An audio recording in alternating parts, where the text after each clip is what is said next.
Muito boa noite a todos. Que a paz de Jesus esteja conosco nesse instante. Que possamos sentir a presença do Mestre, dos seus mensageiros junto a nós, buscando nos envolver, nos iluminar, para que aproveitemos a lição dessa noite, a nossa renovação íntima. Que possamos renovar nossos sentimentos, nossos pensamentos, buscando melhorar nosso padrão vibratório para estarmos sempre em contato com os espíritos superiores, com os espíritos angélicos, com os amigos que nos querem bem. Se conosco, Senhor, abençoe nosso lar, abençoe nosso trabalho, abençoe a todos nós, e que a sua luz continue iluminando os nossos caminhos. Obrigado mais uma vez, Mestre, e que assim seja. Hoje, então, nós vamos ler, comentar, o penúltimo capítulo do livro Jesus no Lar. E esse capítulo se chama A Jornada Redentora. Aberta a doce conversação da noite acerca da Boa Nova, a esposa de Zebedeu perguntou ao reverente, dirigindo-se a Jesus: Senhor, como se verificará a nossa jornada para o reino de Deus? Então começou aquela conversação na casa de Simão Pedro, onde todos se reuniam ali à noite, no começo da noite. E a esposa de Zebedeu era a mãe de João, o evangelista, e de Tiago, né? De um dos Tiagos, que eles chamam de Tiago Maior. Né? Então, ela era mãe dos dois, os filhos de Zebedeu. Né? Então, ela perguntou: Senhor, como se verificará nossa jornada para o reino divino? O Cristo pareceu meditar alguns momentos e explanou. Aí ele começa a contar um conto, né, para ilustrar isso aí. Num vale de longínquo país, alguns judeus cegos de nascença habituaram-se à treva e à miséria em que viviam. E muitos anos permaneciam na furna em que jaziam mergulhados, quando o iluminado irmão de raça por lá passou e falou-lhes da profunda beleza do Monte Sião, em Jerusalém, onde o povo escolhido adora o Supremo Pai. Então, lá num vale longínquo, né, todo mundo era cego, cego de nascença. Eles se habituaram, né, àquela condição e a treva e a miséria em que viviam. E então, de repente, um judeu, também um irmão de raça, um judeu, apareceu por lá, ele enxergava, né, e falou da beleza do Monte Sião, em Jerusalém.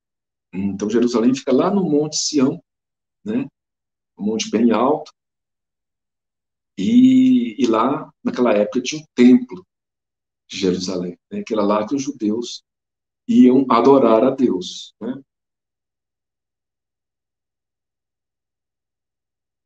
Ao lhe ouvirem a narrativa, então o pessoal que ouviu a narrativa, todos os cegos experimentaram grande comoção e lastimaram a impossibilidade em que se mantinham. Então, eles ficaram comovidos com a narrativa. Mas que pena, a gente é cego, a gente não consegue ir lá, né? Não consegue ver também. O vidente amigo, né? Aquele que estava enxergando, aquele que chegou ali, o visitante, né? O vidente amigo, porém, esclareceu-lhes que a situação não era irremediável. Se tivessem coragem de aplicar a si mesmos determinadas disciplinas, com abstinência de variados prazeres de natureza inferior, a que se haviam acostumado nas trevas, poderiam recobrar o contato com a luz. avançando na direção da cidade santa. Então, o visitante falou que eles tinha alguma coisa para fazer, dava para fazer, dava para melhorar aquela situação, eles podiam, inclusive, curar aquela cegueira deles. Se eles tivessem, né, certos prazeres que eles cultivavam ali, né, aplicassem certas disciplinas, né, então eles poderiam recobrar o contato com a luz. Claro que tudo isso é muito simbólico, né? A maioria dos ouvintes recebeu sugestões com manifesta ironia, assegurando que os progenitores e outros antepassados haviam sido igualmente cegos e que se lhes afigurava impossível a reabilitação dos órgãos visuais. Então, eles começaram a zombar, falar, isso é besteira. Todos, né, os nossos antepassados foram cegos também. Então, isso é besteira, não é possível acontecer isso, né? Um deles, porém, moço corajoso e sereno, acreditou no método aconselhado e aplicou. Então, um deles acreditou nas recomendações do visitante. E aí o visitante deixou as instruções e foi embora, né? Ele estava ali de passagem. Entregou-se primeiramente às disciplinas apontadas. E depois de 4 anos de meditações, trabalho intenso e observação pessoal da lei, com jejuns, preces, obteve a visão. Quase enlouqueceu de alegria. Quase enlouqueceu de alegria. Em êxtase, contou aos companheiros a sublimidade da experiência, comentando a largueza do céu e a beleza das árvores próximas. Contudo, ninguém acreditou nele. Então, nossa, vocês têm que ver como é bonito o céu, como as árvores são bonitas, né? Mas ninguém acreditava nele. Ah, isso é mentira, né? Isso aí está inventando isso. Não obstante ser tomado por demente, o rapaz não desanimou.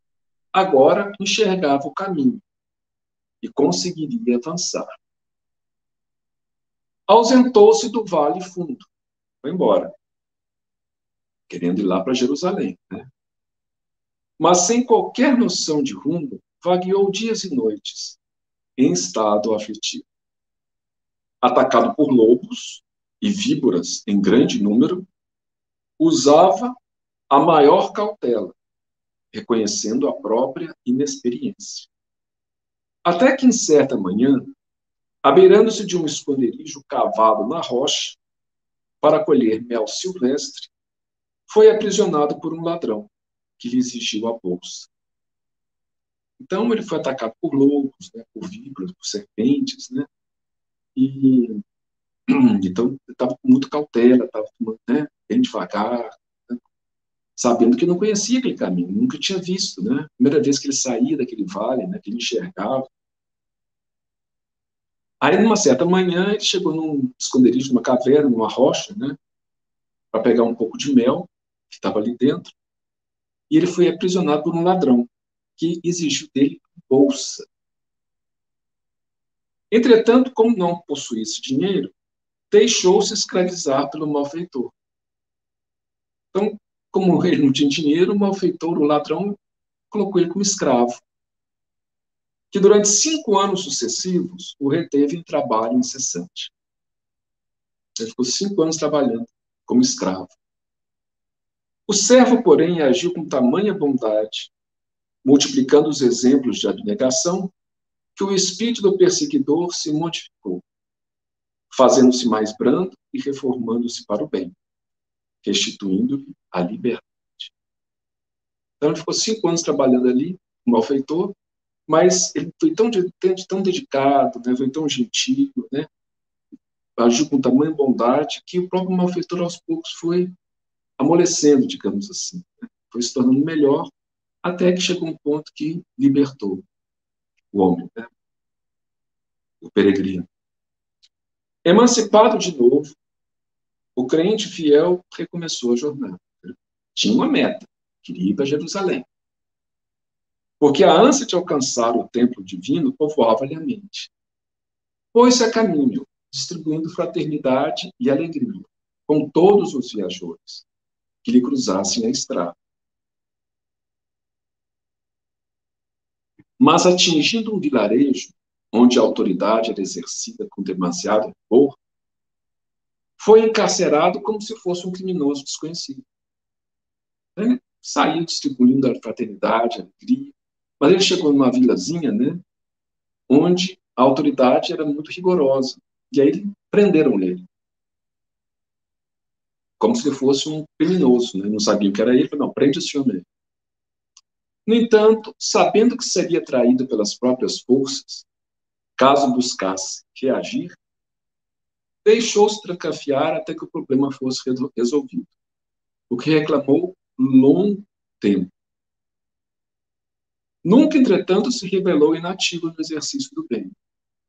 Na própria cadeia que lhe feria a inocência, encontrou vastíssimas oportunidades para demonstrar boa vontade, amor e tolerância, sensibilizando as autoridades que o libertaram.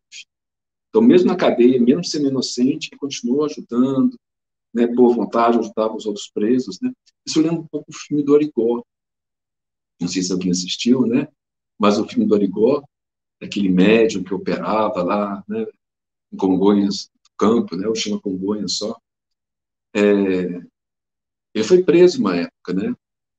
E tinha muitos presos lá que pediam ajuda a ele. E o delegado não deixava ele ajudar.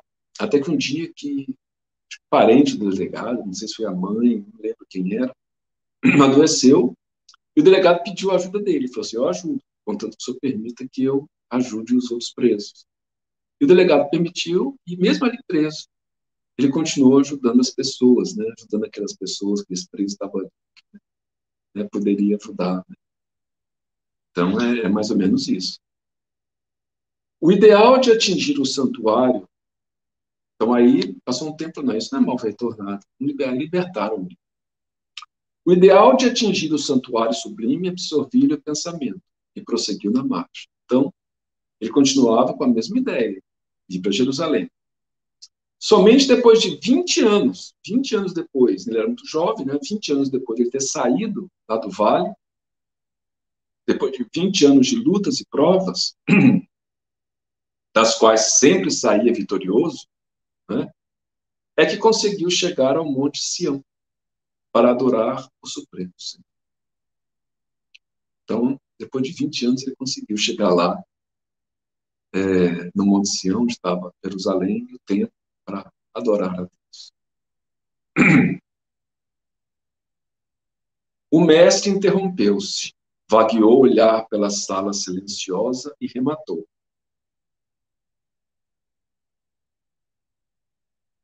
Assim é a caminhada do homem para o reino celestial.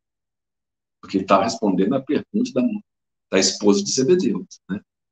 Ela perguntou: como se verificará a nossa jornada para o reino divino? Então, assim é a caminhada do homem para o reino celestial. Antes de tudo, é preciso reconhecer sua condição de cego. Então, muitas vezes, nós somos cegos e não percebemos. Né?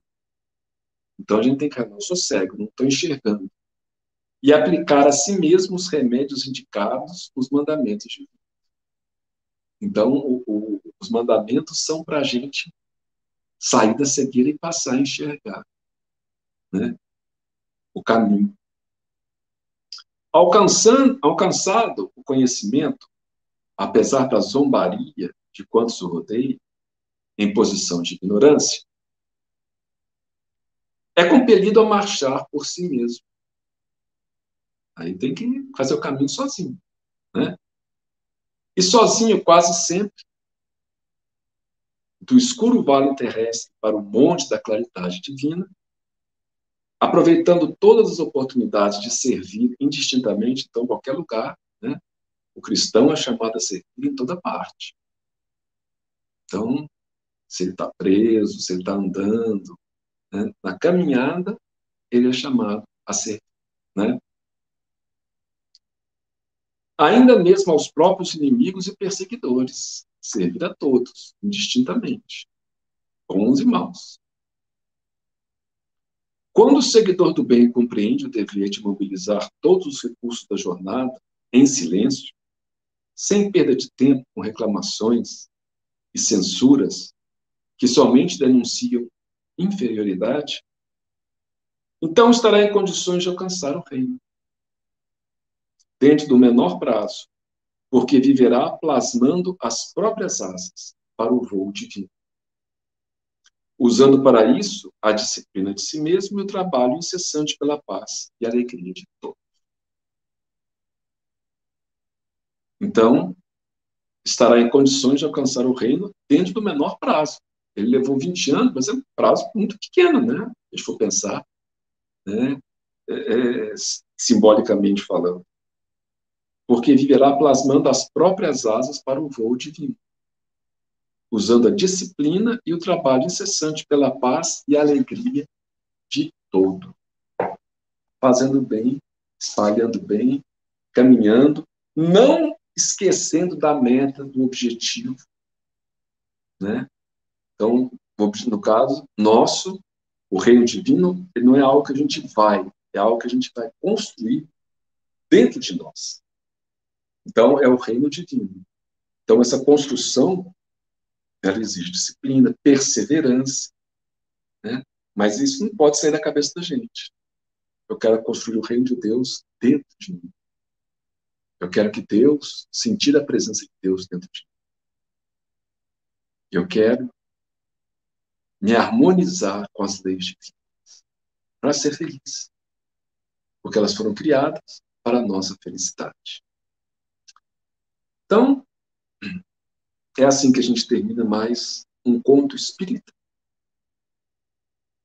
refletindo na mensagem da noite e elevando o nosso pensamento mais uma vez a Deus em agradecimento por esses momentos tão curtos, mas tão proveitosos que passamos juntos, com as lições do Mestre, transmitida pelo nosso querido Neio Lúcio e pela psicografia de Francisco Cândido Xavier.